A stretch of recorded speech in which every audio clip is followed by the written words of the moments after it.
Hello folks, and welcome to another video. We are in X-Plane this morning, which means this video will probably get about 50 views. X-Plane content, not overly popular on the channel, but I know that I've got a few, well, more than a few fellow X-Planers that do watch my nonsense. A shout out to you all. And look, it's life's not a popularity contest, is it, folks? Well, unless you're a politician, and then that's your whole gig, isn't it? To be popular, you'll say and do anything to get the votes.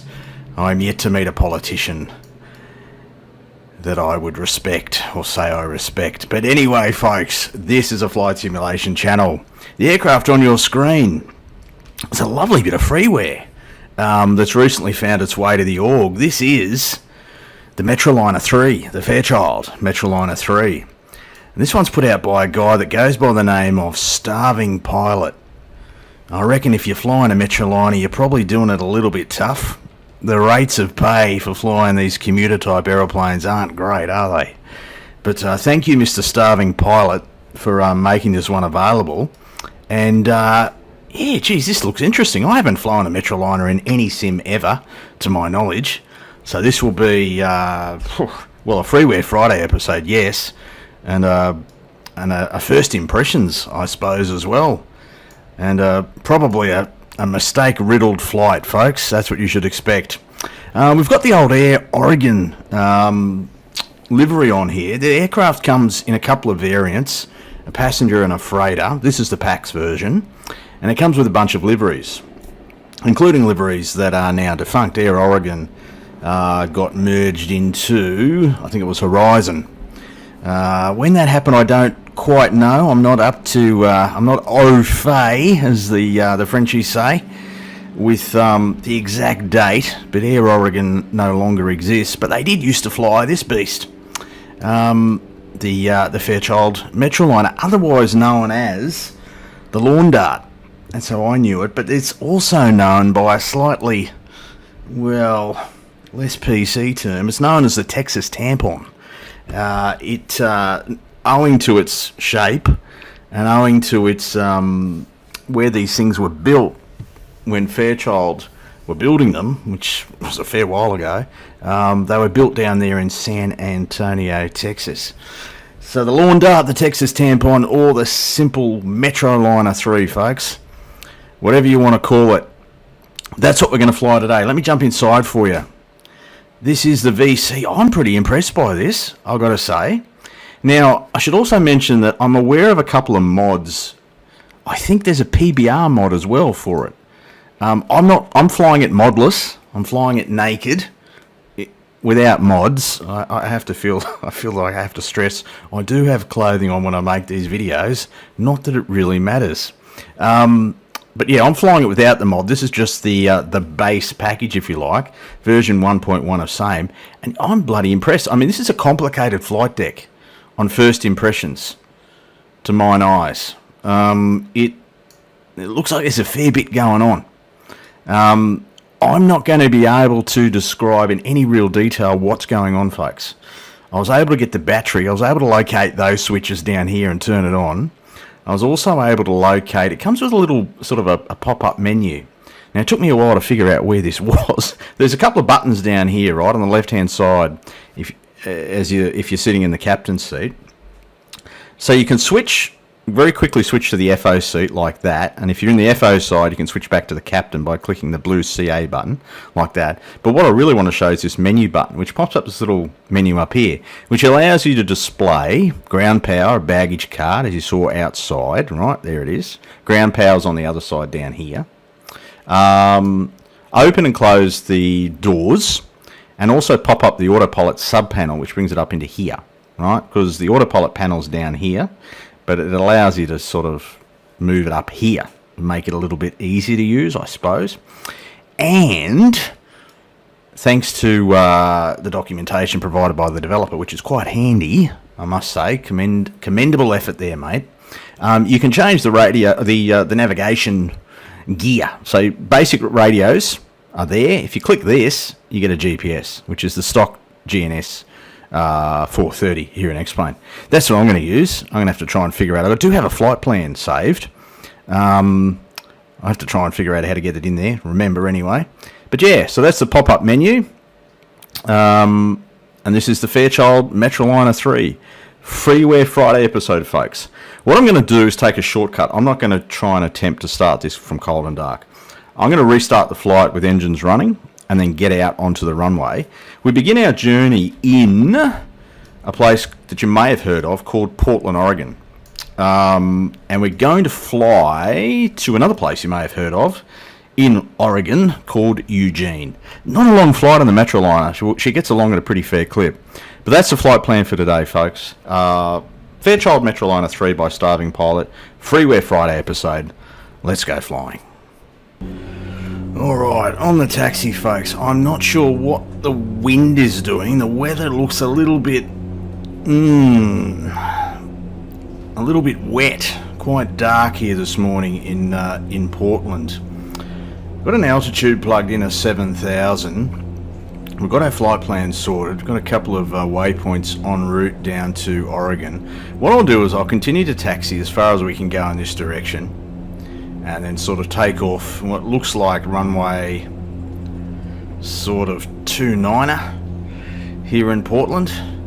Been a while since I've been a while since I've been here in X-Plane. And even if I'd been here this morning, I still wouldn't remember what orientation the runways are. That's kind of how it gets sometimes, folks. Well, sometimes, all the time. I'm trying to have a look for other traffic, and I'm seeing something over here. I just don't know what he's doing. Did he land on 10 or 11? He might have. All right. We're going to take off in the opposite direction, or is he lining up? Hard to tell. I speak of this guy out there. Where's he going? Is he vacating or what? No, we can't taxi there. We've got to keep going. This guy here. Is he taking off? Really hard to tell. He's on a taxiway. Dunno. We'll keep going in this direction. We will find a runway. As I mentioned at the start, the old X-Plane videos on the channel don't get a lot of love. I think by far the more popular ones are the Microsoft Sim, and nothing wrong with that. But I fly both sims quite frequently, and so I'll continue to make videos for both sims. And as I've mentioned in previous videos, I am looking forward to X-Plane 12 and what it brings. And there's an aircraft that's just been released for X-Plane by the folks over there at Erebusque. The DA, I think it's the DA50, which is sort of the big brother to the DA40. Runway 28 left. I said 29 early. It's going to be 28 left, folks, by the looks of it. Yeah, the DA50 by Erebusque. Look, I probably won't get it just at the moment. Not really in the mood for any new purchases in X-Plane. Not just at present. But do enjoy X-Plane from time to time. Well, not from time to time, quite frequently. Anyway, let me just hit the brakes here. It's a little bit of a challenge. I don't know that I've got the right profile set up here. I'm going to take quarter flap indicator down here on the bottom right, folks. Now, our airspeeds, our V speeds are down here on the placard, on the little notebook, I should say. So it looks like we're rotating at 100. Yeah, with a VREF, if we go flaps down of about 110, okay, that's fine. That'll only matter at our destination, won't it? Alright, we've got flaps set. I'm going to assume the lights are good. Here we go. Those vibrations and sort of head movement provided by XP Realistic Pro. Approaching 28 left. Ah, thank you, Betty. Alright, so 28 left, Portland, Oregon. We're going to make a turn out to the left after departure and take up our track to the first waypoint. Alright. On runway 28 left. Thank you, Betty. Nice long runway. so we're just going to align our heading bug. Have we got a heading bug? We do. Just a little bit difficult to make out. It's that little grey thing that's moving around the right hand side. we'll keep scrolling. Here we go. We'll line it up. So what do we say? 100 for the rotate, and then a left hand turn out to our first waypoint. Need to worry about anything else? Trims and all that sort of stuff? We're going to have to assume they're all good, folks. Let's do it. The channel not for the purists, this one, folks. Okay, here we go. I'm going to build up some speed. Try not to redline anything. If she gets along alright, try not to redline it, fella. Airspeed's alive. Up through 80. Beautiful. There's 100. Let's rotate. Let's rotate. There we go. Job done. Positive rate. Gear can come up. Oh, that's nice. Accelerates well. Yeah. Might not have the controller profile dialed in here. I'm using one from another aeroplane. We get flaps coming up. Begin our turn at about 500 feet, which is around about there. I'll make it a left-hand turn now. Come back on the torque, come back on the props. Continue our climb. Climbing out at 2,000 feet a minute. That's handy. A little bit of rain. Quite a lot of rain by the looks of it. Portland, no stranger to the wet stuff. Anyone from Portland watching the video, feel free to give us a shout in the comments. Always enjoy hearing from people that are from these locations that I can only dream of visiting in real life. Alright, so we'll sort of make our way down to the south here. We're a little bit right of track though. Take a view out to the side.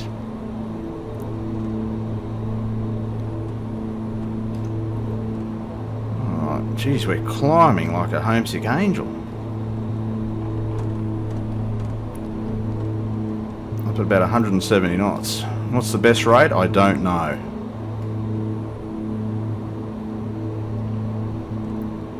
Heading through the base of the cloud here at 3,300. On our way to a planned 7,000.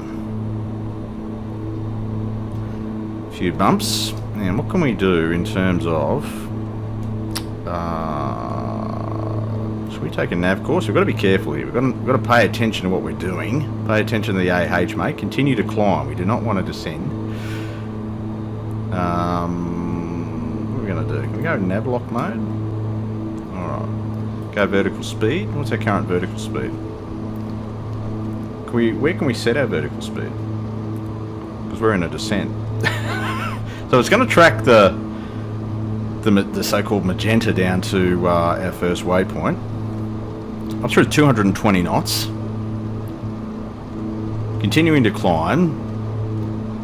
Kind of. Autopilot might want to be on, mate.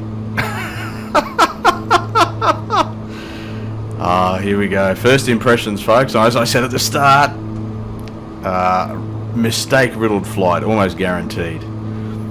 You need the green light to be on, mate. Green is good in aviation. You should know that by now. There you go. I'm giving myself suitable admonishment, folks. Is that the correct word? I could have just gone with discipline or dressing down. Instead, I tried to open up the virtual bloody thesaurus and went with even admonishment. Admonish. Is that the word? I don't know. Folks, we are climbing about 700 feet a minute, doing about 210 knots indicated, en route our first waypoint. Take an external view. We're going to be in clouds. There's not going to be anything to see underneath us. But there we go. I'm going to shut up for a second. You can let you hear the sounds.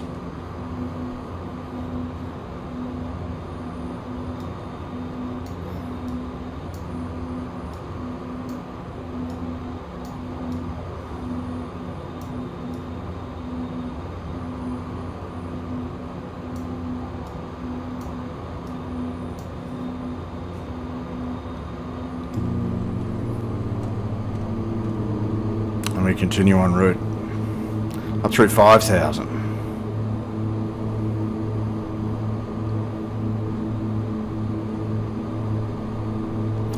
Something else I can show you, I've got a view set up for this one. So I mentioned that I was pretty impressed by the flight deck. I'm also quite impressed by the fact that there is a cabin modelled as well. So in the PAX variant, I think it's a 19-seat aircraft. Will I be correct? I think so. She's pretty tight fit down there. That's a very narrow corridor there. Narrow seats. You'd feel like you're in a flying sardine can, wouldn't you? Give us a shout if you've actually flown one in real life, what it's like.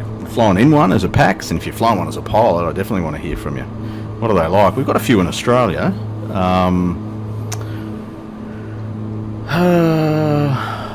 Yeah, it's not that long ago that I've seen one on the ramp. I just don't know. Is it a freighter that I saw? I don't know. Can't quite remember. Climbing out at 200 knots, folks. We just got the 1,000 feet to go bell. I think that's what it was. Hopefully we're going to be on top of cloud.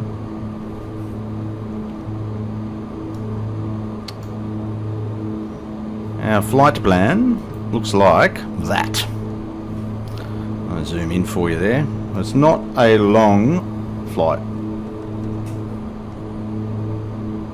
So first waypoint, whatever airport that is, I can't remember. Whatever airport that is, whatever airport S12 is, I cannot remember. But Eugene is down there to the south, basically, of where we took off from. That much I know. I can determine by the direct tracks. Folks, I'll keep us flying. Or Georgie will keep us flying, sort of in between cloud layers by the looks of it. We'll continue our journey down to Eugene, and I'll rejoin you for the approach. Hopefully, I'll have worked out how the autopilot works by then. We'll see you then. Eugene, Oregon out there, folks.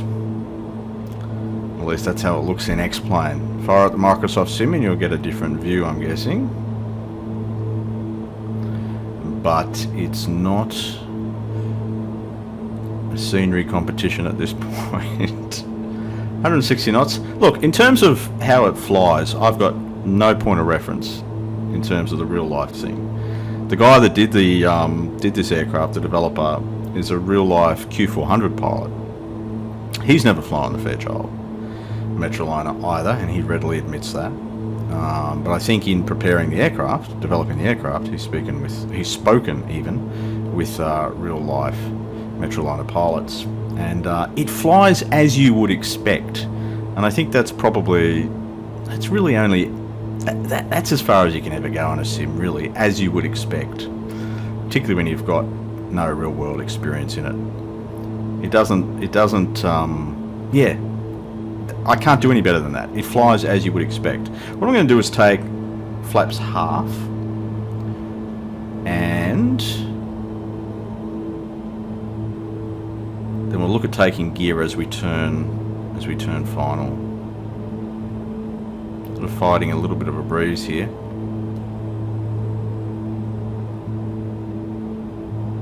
Ground speed of 130 knots, indicated 140. Yeah, it's not too bad. Not a strong breeze.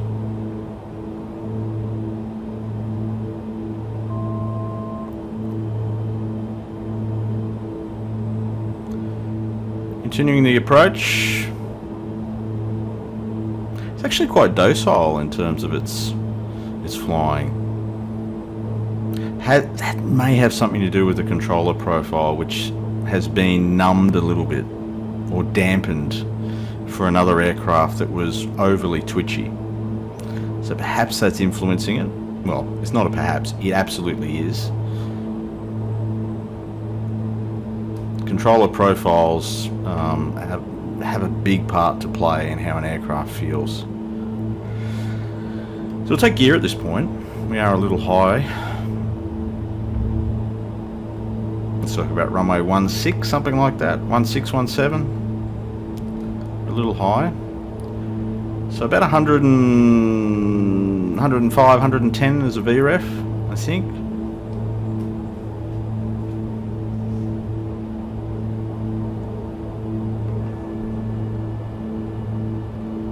That's full flap now. A little bit of vibration. Bring that torque in. So about 110 knots at the moment. That's kind of where I want to say. We're 3 whites, 1 red. Approaching 16 right. 16 right. Thanks, Betty. So about 110. Got that pretty well nailed at the moment. Could be interesting judging the flare height. We'll see how we go. Seems like every time I do an X-plane video, they're basically a controlled crash. And all my good landings in X-plane never find their way into video form. Anyway, got that speed. That's held the speed beautifully. Here we go, folks. Runway 16 right. Right on profile now. Those lights look good, don't they? Slightly low. Rear trimming.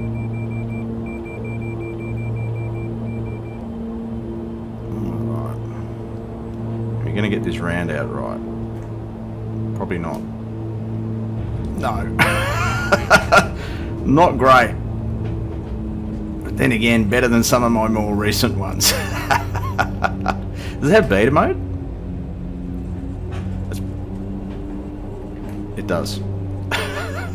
Sorry, I should have chucked it into beta a little bit earlier, folks. We'll get off the runway to the left-hand side here. Flaps coming up as we do. So look, it's been a Freeware Friday episode featuring the Fairchild Metroliner by our friend who goes by the name of Starvingpilot. Thank you, sir, for making this available to the community. We do appreciate it. And folks, as always, thank you for your company. Bye for now.